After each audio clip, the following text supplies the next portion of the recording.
And welcome to ശരറാന്തൽ. അപ്പോൾ എങ്ങനെ ഉണ്ടായിരുന്നു ഇന്നത്തെ ദിവസം? രസകരമായിരുന്നു അതോ ദുഃഖപൂർണ്ണമായിരുന്നു? We all want to be happy അല്ലേ? ശരിയാണല്ലോ. എല്ലാവർക്കും സന്തോഷകരമായിട്ട് തുടരണം, സന്തോഷകരമായി ജീവിക്കണമെന്നാണ് ആഗ്രഹം. അപ്പോൾ ഇന്നത്തെ ദിവസം എങ്ങനെ ഉണ്ടായിരുന്നു? സന്തോഷകരമായിരുന്നോ അതോ ചില വേദനകൾ, കൊച്ചു കൊച്ചു നൊമ്പരങ്ങൾ അതൊക്കെ ആയിരുന്നു? ഓഫീസിൽ ചെറിയ പിണക്കങ്ങൾ, ചെറിയ ഗോസിപ്പുകൾ, അതുപോലെ ബിസിനസ്സിൽ കുറച്ച് ടെൻഷൻ, നമ്മുടെ കോളേജുകളിലോ അല്ലെങ്കിൽ സ്കൂളുകളിലോ ചെറിയ ചെറിയ പിണക്കങ്ങൾ, ചെറിയ ഫൈറ്റ്. എങ്ങനെയുണ്ടായിരുന്നു ഇന്നത്തെ ദിവസം? എല്ലാവർക്കും സന്തോഷകരമായിട്ട് പോകണം എന്നാണ് ആഗ്രഹം. ഈ സന്തോഷം എന്ന് പറയുമ്പോൾ പല ആളുകൾക്ക് പലത് കിട്ടുന്നതാണ് സന്തോഷം. ചില ആളുകൾക്ക് ചിലത് കാണുന്നതാണ് സന്തോഷം, ചിലർക്ക് അനുഭവിക്കുന്നതാണ് സന്തോഷം. സന്തോഷം എന്ന് പറയുന്ന ഒരു അവസ്ഥയാണല്ലോ, നമ്മുടെ മനസ്സിൻ്റെ ഒരു അവസ്ഥയ്ക്കാണ് നമ്മൾ സന്തോഷം എന്ന് പറയുന്നത്. ചില ആൾക്കാരുണ്ട് എന്ത് സംഭവിച്ചു കഴിഞ്ഞാലും യാതൊരു കുഴപ്പമില്ല. നമ്മൾ പച്ചമലയാളത്തിൽ പറയാറുണ്ട്, ഒരു പഴഞ്ചൊല്ലാണ്, ഈ ആട്ടുകല്ലിന് കാറ്റ് പിടിച്ചതുപോലെ. ചില ആൾക്കാരുണ്ട് ഭയങ്കര കോമഡിയുള്ള സാധനങ്ങളൊക്കെ കണ്ടു കഴിഞ്ഞാൽ ഇതിനിപ്പോൾ എന്തിരിക്കുന്നു ചിരിക്കാൻ എന്നുള്ള രീതിയിൽ മസിൽ പിടിക്കുന്ന ആൾക്കാർ. ഒരു കല്യാണത്തിനോ അല്ലെങ്കിൽ സമ്മേളനത്തിനോ കോൺഫറൻസൊക്കെ ചെന്ന് കഴിഞ്ഞാൽ ചില ആൾക്കാർ ഏറ്റവും ഫ്രണ്ട് റോയിൽ വന്നിരിക്കും. അവരൊക്കെ ഇതുപോലൊരു ഓവർകോട്ടും നല്ല ടൈയും ഷൂസും ഒക്കെ ഇട്ട് കാലിന് മുകളിൽ കാലൊക്കെ കയറ്റി വെച്ച് അവരുടെ ഇരിപ്പ് കണ്ടാൽ വിചാരിക്കും അവരാണ് ആ ഹോൾ സിസ്റ്റത്തിൻ്റെ മുഴുവൻ ഡയറക്ടേഴ്സാണ് ആ ഇരിക്കുന്നതെന്നാണ് ചിന്തിക്കുന്നത്. ഒരു ഏരിയയിലെ മുഴുവൻ ഓക്സിജൻ പിടിച്ച് വളരെ മസിലൊക്കെ പിടിച്ചിരിക്കുന്ന ആൾക്കാരെ കണ്ടിട്ടുണ്ട്. അവർക്ക് എന്ത് സംഭവിച്ചാലും യാതൊരു കൂസലുമില്ല. എന്നാൽ ഒരു ചെറിയ കുട്ടിക്ക് ഒരു മുട്ടായി കിട്ടുമ്പോൾ, അല്ലെങ്കിൽ ഒരു ചെറിയൊരു പൂമ്പാറ്റയെ പിടിക്കുമ്പോൾ, അല്ലെങ്കിൽ ചെറിയൊരു ബലൂണ് കിട്ടുമ്പോൾ ആ കുട്ടിയുടെ മുഖത്തുണ്ടാകുന്ന വികാരം, നിഷ്കളങ്കമായ സന്തോഷം. അങ്ങനെ ചെറിയ ചെറിയ കാര്യങ്ങളിൽ സന്തോഷം കണ്ടെത്തുന്ന പല ആളുകൾ നമ്മുടെ ചുറ്റിലുമുണ്ട്. ഈ ചില ആൾക്കാർക്ക് സന്തോഷം ഉണ്ടാകുന്നത് മറ്റുള്ളവർക്ക് സന്തോഷം കൊടുക്കുമ്പോഴാണ്. നമ്മൾ അങ്ങനെയാണല്ലോ, കൊടുക്കും തോറും ഏറിടും എന്ന് വിദ്യാധനത്തെക്കുറിച്ച് പറഞ്ഞ പോലെ, വിദ്യയെക്കുറിച്ച് പറഞ്ഞ വിദ്യാധനം സർവ്വധനാൽ പ്രധാനം, അത് കൊടുക്കും തോറും ഏറിടും. മറ്റുള്ളവർക്ക് നമ്മൾ വിദ്യാഭ്യാസം കൊടുക്കുന്നതിനനുസരിച്ച് നമുക്ക് വിദ്യ അധികമുണ്ടാകുമെന്ന് പറഞ്ഞതുപോലെ തന്നെയാണ് സന്തോഷത്തിൻ്റെ കാര്യവും. നമ്മൾ സന്തോഷത്തിൻ്റെ ദാതാക്കളായി തീരുമ്പോൾ നമ്മുടെ സന്തോഷം അത് ഇരട്ടിയായി തീരും. നമ്മൾ സാധാരണ പറയാറുണ്ട്, നമ്മുടെ ദുഃഖം ആളുകളുമായിട്ട് പങ്കുവെക്കുമ്പോൾ, ഒരു പ്രശ്നം ഉണ്ടായി അത് ആളുകളുമായിട്ട് പറയാം, ഇങ്ങനെയൊക്കെ ഉണ്ടായി കേട്ടോ എന്ന് പറയുമ്പോൾ തന്നെ ആ ദുഃഖം ഒരു പകുതിയായിട്ടങ്ങ് കുറയും. നമ്മുടെ മനസ്സിന് വലിയൊരു ആശ്വാസം, എന്തോ ഒരു വലിയ കരിങ്കല്ല് തലയിലുണ്ടായിരുന്നു ഇറക്കി വെച്ചതുപോലുള്ള ആശ്വാസം. അതുപോലെ തന്നെയാണ് നമുക്കുണ്ടായ ചെറിയൊരു സന്തോഷം ഒരു 10 ആളുകളോട് പറയുമ്പോൾ ആ സന്തോഷം ഇരട്ടിക്കുകയാണ്. അങ്ങനെ ജീവിതത്തിലുണ്ടാകുന്ന തനിക്ക് കിട്ടിയിരിക്കുന്ന കഴിവുകളും നന്മകളും വിദ്യാഭ്യാസവും ഒക്കെ മറ്റുള്ള ആളുകൾക്ക് പകർന്നു കൊടുക്കുകയും അതിലൂടെ ആനന്ദം കണ്ടെത്തുകയും ചെയ്യുന്ന ഒരു വ്യക്തിയുടെ കഥയാണ് ഇന്ന് രാത്രിയിൽ നമ്മൾ ആദ്യം കാണാൻ പോകുന്നത്. അദ്ദേഹത്തിൻ്റെ പേര് മാത്യു എന്നാണ്. നമുക്ക് അദ്ദേഹത്തിൻ്റെ കഥ ഇവിടെ ഒന്ന് കാണാം. അദ്ദേഹത്തിൻ്റെ കഥ പറയുവാൻ വേണ്ടി തയ്യാറായിട്ട് നിൽക്കുകയാണ്. എൻ്റെ പേര് Mathew M Karinjappally. Marketing management consultant, life skills trainer, mental health counsellor എന്നീ നിലകളിൽ പ്രവർത്തിച്ചു വരുന്നു. എൻ്റെ ഔദ്യോഗിക ജീവിതത്തിൻ്റെ ഭാഗമായി ഇന്ത്യയുടെ പല ഭാഗങ്ങളിലും ജോലി ചെയ്തതിന് ശേഷം കൊച്ചിയിൽ ഞാൻ എത്തിച്ചേർന്നിട്ട് ഏതാണ്ട് 6 വർഷത്തിലധികമായി. ഇവിടെ വന്നതിന് ശേഷമാണ് ഫ്രീലാൻസ് കൺസൾട്ടൻ്റ് എന്നുള്ള ഒരു കോൺസെപ്റ്റിൽ വർക്ക് ചെയ്തു തുടങ്ങിയത്. വളർന്നു വരുന്ന ഇൻഡസ്ട്രിയൽ സിറ്റിയുടെ ഒരു ആവശ്യകത എന്ന് ബോധ്യപ്പെട്ടതുകൊണ്ടാണ് ഫ്രീലാൻസ് കൺസൾട്ടൻ്റായി കോളേജുകൾക്കും ഫാക്ടറികൾക്കും കൺസൾട്ടൻസി കൊടുക്കാനായിട്ട് ഞാൻ ഈ പ്രസ്ഥാനം ആരംഭിച്ചു. ഇന്ന് രാവിലെ ഒരു പ്രൊഫഷണൽ കോളേജ്, അതായത് പെരുമ്പാവൂരുള്ള ഒരു MBA കോളേജിൻ്റെ പുതിയ സ്റ്റുഡൻസിൻ്റെ ഓറിയൻറ്റേഷൻ പ്രോഗ്രാമിന് വേണ്ടി പങ്കെടുത്തു. കോളേജിലെത്തിയതിനു ശേഷം ഡയറക്ടറുമായി കുട്ടികൾക്ക് വേണ്ട ഏതൊക്കെ രീതിയിൽ ട്രെയിനിങ് കൊടുക്കണമെന്നുള്ള കാര്യങ്ങളെപ്പറ്റി ഡിസ്കസ് ചെയ്തു. അതിനനുസരിച്ചുള്ള ഒരു ഓറിയൻറ്റേഷൻ പ്രോഗ്രാം കുട്ടികൾക്ക് വേണ്ടി നടത്തി. അതിനുശേഷം ഒരു ഇൻഡസ്ട്രിയൽ യൂണിറ്റ് വിസിറ്റ് ചെയ്തു. അവരുടെ പ്രൊഡക്ഷൻ്റെ കാര്യങ്ങളും പ്രൊഡക്ഷൻ്റെ ക്വാളിറ്റി, പ്രോഡക്റ്റ് ക്വാളിറ്റി മുതലായ കാര്യങ്ങൾ മാനേജിംഗ് ഡയറക്ടറുമായിട്ട് ഡിസ്കസ് ചെയ്തു. അതിനുള്ള നിർദ്ദേശങ്ങളും അതിനുള്ള ഗൈഡൻസും ഫാക്ടറി സ്റ്റാഫിനും തൊഴിലാളികൾക്കും നൽകി. അതിനുശേഷം എറണാകുളത്തേക്ക് തിരിച്ചു വന്നു.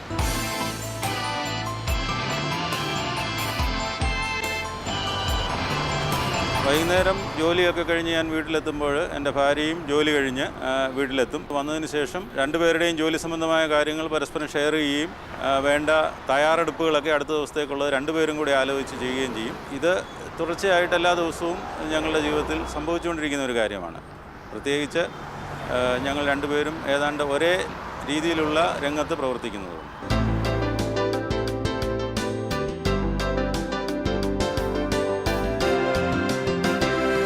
ഇന്ന് ക്ലാസ് എടുത്തുകൊണ്ടിരുന്നപ്പോൾ ഞാനൊരു ചോദ്യം കുട്ടികളോട് ചോദിച്ചു. Are you happy today? ഇന്ന് നിങ്ങൾ സന്തോഷവാന്മാരാണോ എന്ന് ചോദിച്ചു. എനിക്ക് കിട്ടിയ മറുപടി വളരെ വ്യത്യസ്തങ്ങളായ പല മറുപടികൾ കിട്ടി. ഒരു കുട്ടി എണീറ്റ് നിന്ന് പറഞ്ഞു, I am happy today because you are here. Sir ഇവിടെ വന്നതുകൊണ്ട് എനിക്കിന്ന് വളരെ സന്തോഷമായി എന്ന് പറഞ്ഞു. എനിക്ക് കിട്ടിയ ഒരു ഏറ്റവും വലിയ അംഗീകാരമായിട്ട് എനിക്കതിന് തോന്നുന്നു. ഞാൻ മുഖാന്തരം അല്ലെങ്കിൽ എൻ്റെ പ്രസൻസ്, എൻ്റെ സന്ദേശങ്ങൾ, എൻ്റെ സംസാരം വേറൊരാളിന് സന്തോഷം പകരുന്നെങ്കിൽ അതാണ് ഇന്ന് എനിക്ക് എൻ്റെ ജീവിതത്തിൽ കിട്ടിയ ഏറ്റവും വലിയ ഒരു അനുഗ്രഹം.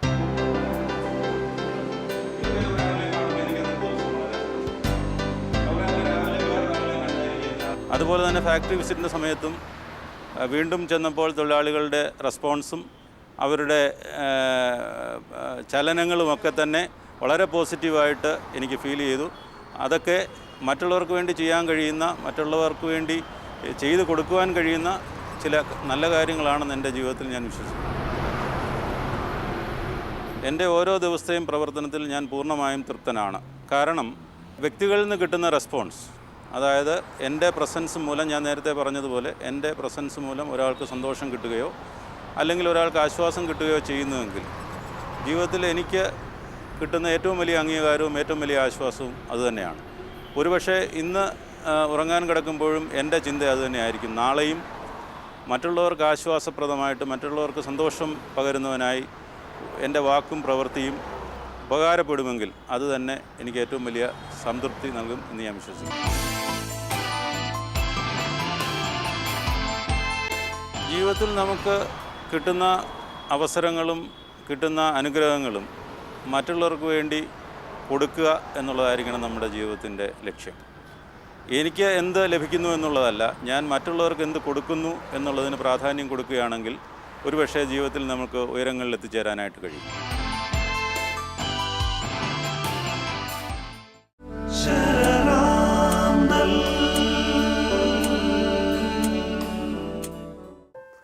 അപ്പോൾ നമ്മുടെ ഹൃദയത്തിലുള്ള സന്തോഷം നമ്മുടെ മുഖത്തും വരണം. ഇപ്പോൾ മാത്യു സാറ് പറഞ്ഞതുപോലെ അദ്ദേഹത്തിൻ്റെ ഹൃദയത്തിൽ ഉള്ള സന്തോഷം അത് മുഖത്ത് വന്നു. മാത്രമല്ല, അത് പ്രകടിപ്പിച്ചു. സന്തോഷം എന്ന് പറയുന്ന വികാരം പ്രകടിപ്പിക്കാനുള്ളതാണല്ലോ.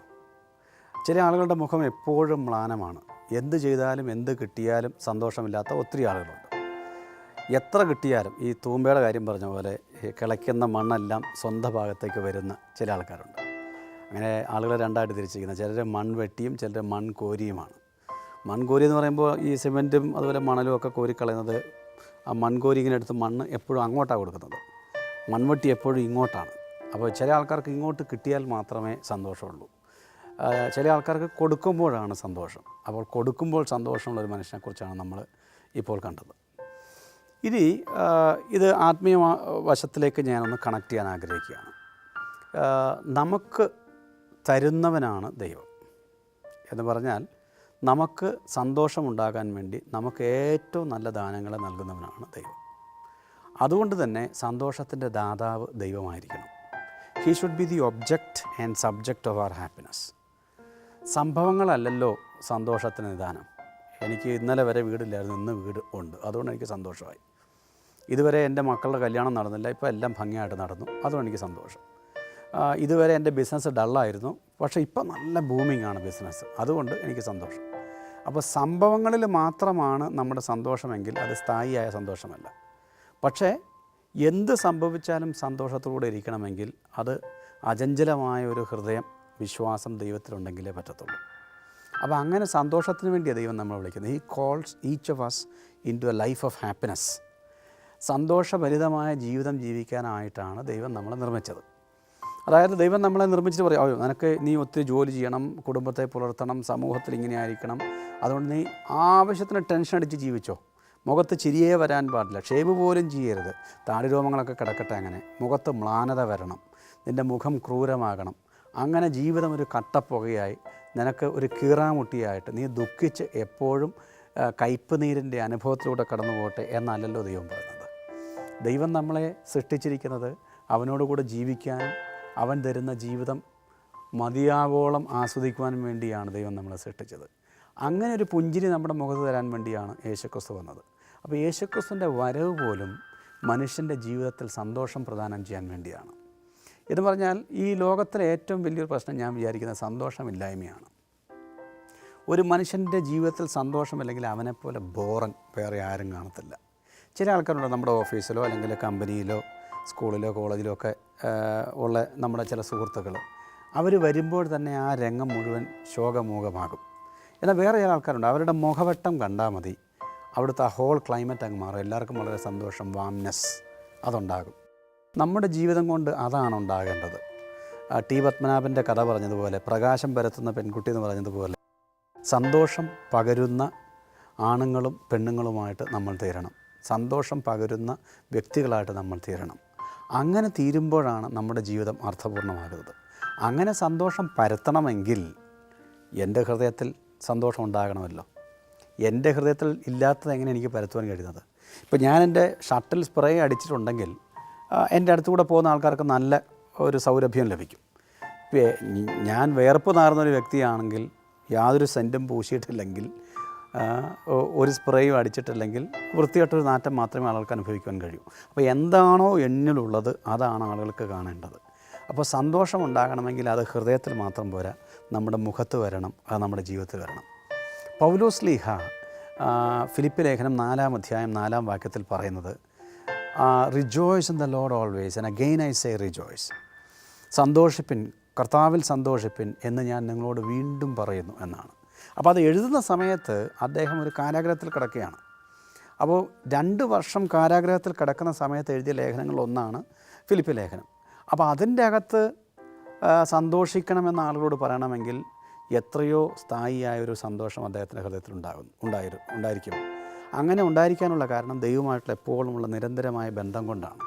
അങ്ങനെ ബന്ധമുള്ള ആളുകൾക്ക് തീർച്ചയായിട്ടും ഭാവിയെ നോക്കി പുഞ്ചിരിക്കുവാൻ കഴിയും. അവരുടെ അവസ്ഥകളോ ചുറ്റുപാടുകളോ ഒന്നും അവരെ നിരാശരാക്കത്തില്ല. അവർ സന്തോഷഭരിതരായിട്ട് ജീവിക്കും. അങ്ങനെ സന്തോഷം നൽകുവാൻ വേണ്ടിയാണ് യേശു കർത്താവ് ഈ ഭൂമിയിലേക്ക് വന്നത്. ആ യേശു കർത്താവിനെക്കുറിച്ച്, അവൻ തരുന്ന സന്തോഷത്തെക്കുറിച്ചുള്ള ഒരു ഗാനമാകട്ടെ ഇനി നമ്മൾ ശ്രവിക്കാൻ പോകുന്നത്.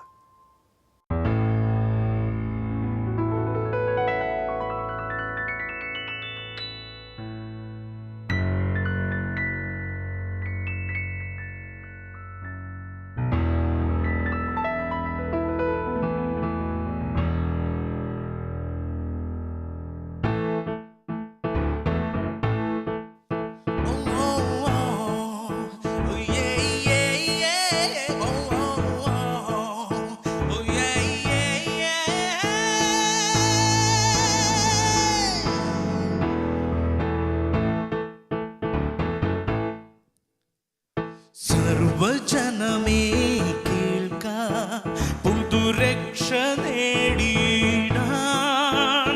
വരൂ, വഴി തെളിക്കാൻ കിഴക്കുതിച്ചു മേലെ മിന്നും താരം. സർവജനമേ കേൾക്ക, പുതുരക്ഷ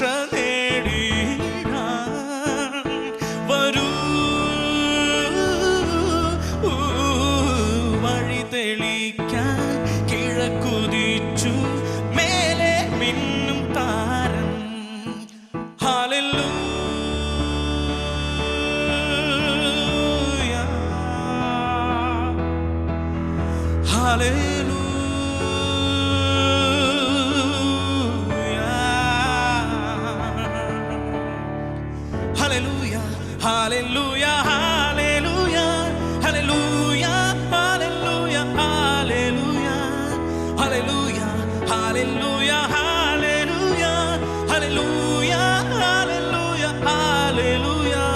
hallelujah, hallelujah, hallelujah, hallelujah, hallelujah, hallelujah.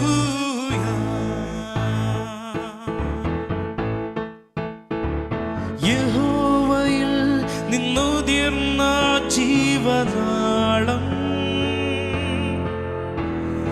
യഹോവയിൽ നിന്നുതിർന്ന ജീവനാളം,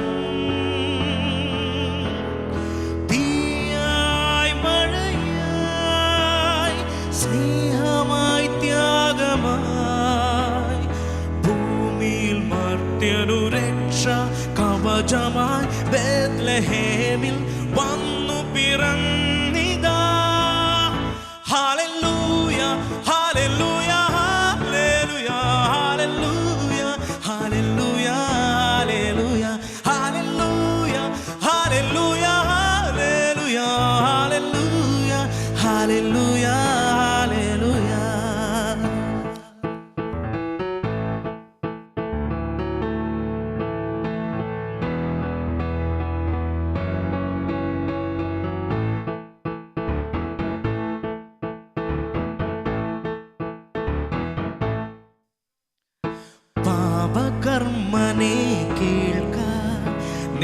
ചെയ്തിക്കരുതീതാ ഇതാ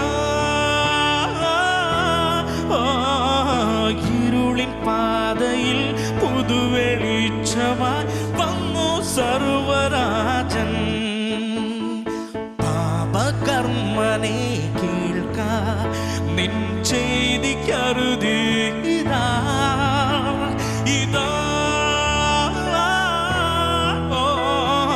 ഇരുളിൻ പാതയിൽ പുതുവെളിച്ചമായി വന്നു സർവരാജൻ ലോകത്താതനു നന്ദി ചൊല്ലുവാനായി എനിക്കെത്ര നാൾ മതിയാകും ലോകത്താതനു നന്ദി ചൊല്ലുവാനായി എനിക്കെത്ര നാൾ മതിയാകും ഒരു ദിവസമോ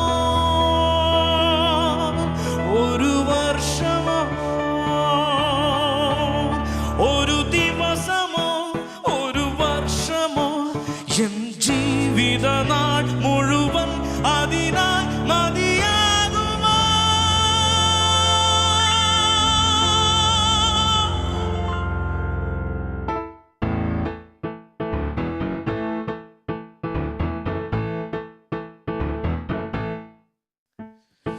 സർവജനമേ കേൾക്ക പുതുരക്ഷ നേടി